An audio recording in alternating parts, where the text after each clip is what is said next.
ದೇವೇಗೌಡರು ಯಾವತ್ತೂ ಕೂಡ ಯಾರನ್ನು ಬೆಳೆಸಲಿಕ್ಕೆ ಇಷ್ಟಪಡಲ್ಲ. ಬೇರೆಯವರು ಇರಲಿ, ಒಕ್ಕಲಿಗರನ್ನೇ ಬೆಳೆಸಕ್ಕೆ ಇಷ್ಟಪಡಲ್ಲ. ಚಂದ್ರೇಗೌಡನ್ ಬೆಳೆಸಿದ್ರ, ಪುಟ್ಟಸ್ವಾಮಿ ಗೌಡನ್ ಬೆಳೆಸಿದ್ರ, ಬೈರೇಗೌಡನ್ ಬೆಳೆಸಿದ್ರ, ಬಚ್ಚೇಗೌಡರು ಬೆಳೆಸಿದ್ರ, ಕೃಷ್ಣಪ್ಪನ್ ಬೆಳೆಸಿ ಎಚ್ ಡಿ ಕೃಷ್ಣಪ್ಪನ್ ಬೆಳೆಸಿದ್ರ,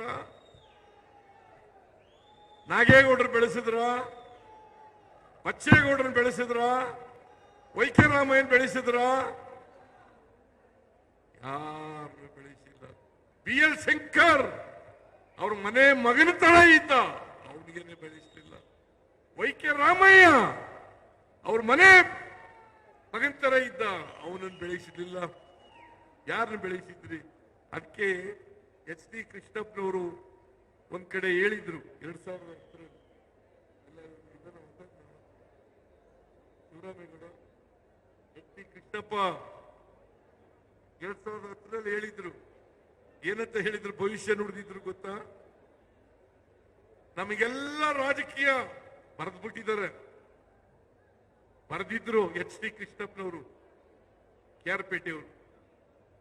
ನಮಗೆಲ್ಲ ರಾಜಕೀಯ ವನವಾಸ ತಂದ ದೇವೇಗೌಡ ತನ್ನ ದುರಂತಗಳನ್ನು ತಾನೇ ನೋಡುವ ಕಾಲ ಬರುತ್ತದೆ. ಯಾರು ಹೇಳಿದ್ರು ಇದು?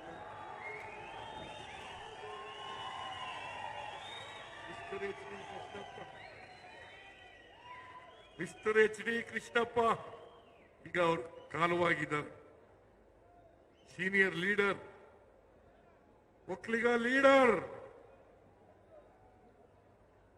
ನಾನು ಹೇಳಿದ್ರೆ ಸಿದ್ದರಾಮಯ್ಯ ಒಕ್ಕಲಿಗರ ವಿರುದ್ಧ ಮಾತಾಡ್ಬಿಟ್ಟ ಅಂತೇಳಿ ಎತ್ತು ಕಟ್ಟಿದ್ದಾರೆ. ಆದ್ರೆ ಎಚ್ ಡಿ ಕೃಷ್ಣಪ್ಪ ಹೇಳಿರೋದು ಇದು.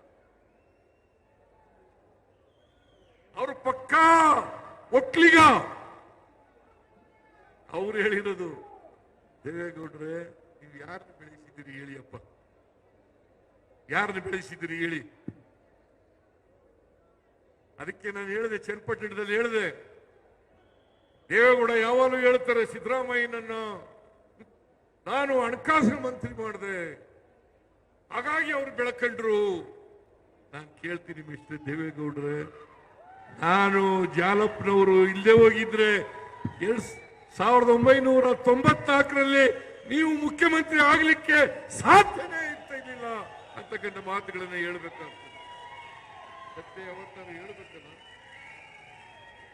ನಾನು ಜಾಲಪ್ಪನವರು ಇಲ್ಲದೆ ಹೋಗಿದ್ರೆ 1994ರಲ್ಲಿ ಮುಖ್ಯಮಂತ್ರಿ ಆಗ್ಲಿಕ್ಕೆ ಸಾಧ್ಯ ಆಗ್ತಾ ಇಲ್ಲ. ನಾನು ಜಾಲಪ್ಪನವರು ಇವ್ರ ಜೊತೆ ನಿಂತದ್ರಿಂದ ರಾಮಕೃಷ್ಣ ಹೆಗ್ಡೆಯವರು ಮುಖ್ಯಮಂತ್ರಿ ಆಗ್ಬಿಡ್ತಿದ್ರು ಇಲ್ಲದೆ ಹೋಗಿದ್ರೆ. ರಾಮಕೃಷ್ಣ ಹೆಗ್ಡೆಯವರನ್ನ ತಪ್ಪಿಸಿ ಇವರನ್ನು ಮುಖ್ಯಮಂತ್ರಿ ಮಾಡಿದೆ.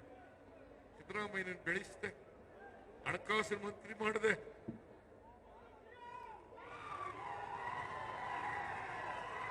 ಜಾತ್ಯತೀತ ಜನತಾದಳ ಇವತ್ತು ಕೋಮುವಾದಿಗಳ ಜೊತೆ ಸೇರ್ಕೊಂಡಿದ್ದೀರಲ್ಲ ದೇವೇಗೌಡ್ರೆ,